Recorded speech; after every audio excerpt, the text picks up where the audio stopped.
Morning lads and ladies, just a very quick and short video to give you a little bit of a revision of the circle for this week's maths work. So if you have a compass and a pencil at home, great. If you don't, and I assume most of you don't, any cylindrical object at home, i.e. a glass, will do fine. So if you have that, just trace a line around the bottom of the glass and you have your circle. Now, you're obviously not going to be able to measure or draw circles of various diameters unless you measure the glass and happen to have the right ones. So if you are using a compass at home, all the better. And I just remind you that you'd line up the tip of the pencil with the nib of the pencil with the tip of the compass, just so that it's together when you have the both bits together, and then open it out. And for this one, we're going to do a circus of 6 centimeters radius, which will be 12 centimeters in diameter, because obviously the compass stays at the middle point. So what I do is I get my tip of my compass here at the 0 point, and I get the nib of my pencil at the 6 centimeter point. So now I know I have a 6 centimeter gap on that.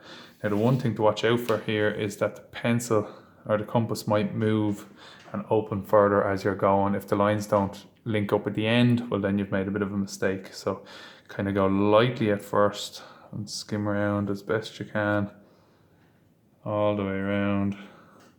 You're going to be cutting this out so it doesn't have to be too dark. Switch over to my left hand for that side, and we're pretty okay on it. So now I have the center point there. It's kind of hard to see, but I'll colour it in a better dot there.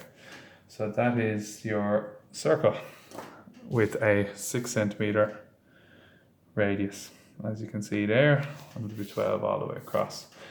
Then you get scissors and cut it out. Here's one I prepared earlier.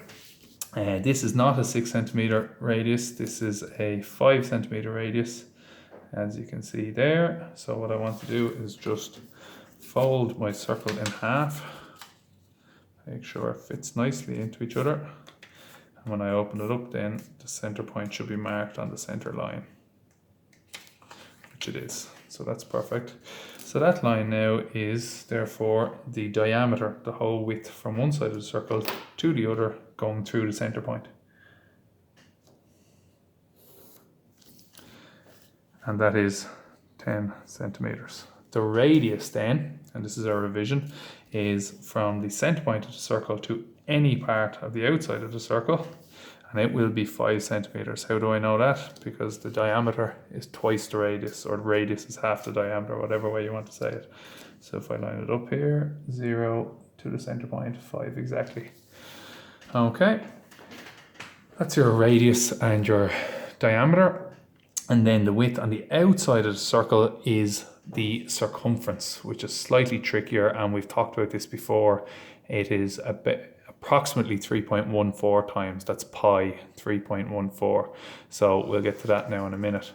In fact, a good way of demonstrating that is by using a glass. So here is a tall glass, a pint glass, and if you measure the circumference at the top of that glass versus the height, you would be surprised to learn that circumference is more. So I'm just going to cut a little strip of paper to highlight this, and you can do the same at home. Impress your parents with your knowledge. You could even make a little wager on it. See if you could earn some money at dinner. So the height, I'll hold the paper flat to the glass and come down and mark it at exactly where the glass ends. So there's the height. And then the circumference,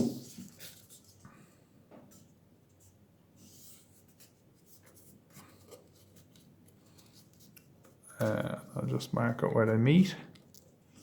And I'll mark the circumference in red just to show you the difference. So the height of this glass versus the circumference of the opening at the top.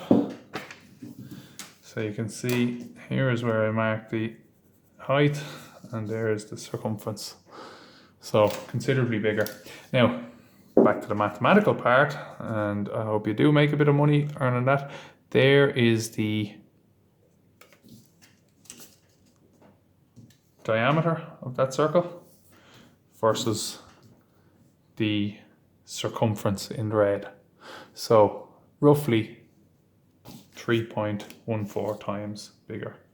Okay, so the diameter was, and I'll measure it here, exactly just slightly over 7 centimeters. So if we call it 7 centimeters, that means this piece will be 7 times 3.14. So let's do a quick calculation of that. 7 4s 28, 7 1s 7 and 2 is 9, 7 3s 21, 21.98 centimeters. Not centimeters squared. That's giving you away an answer at the end of the week.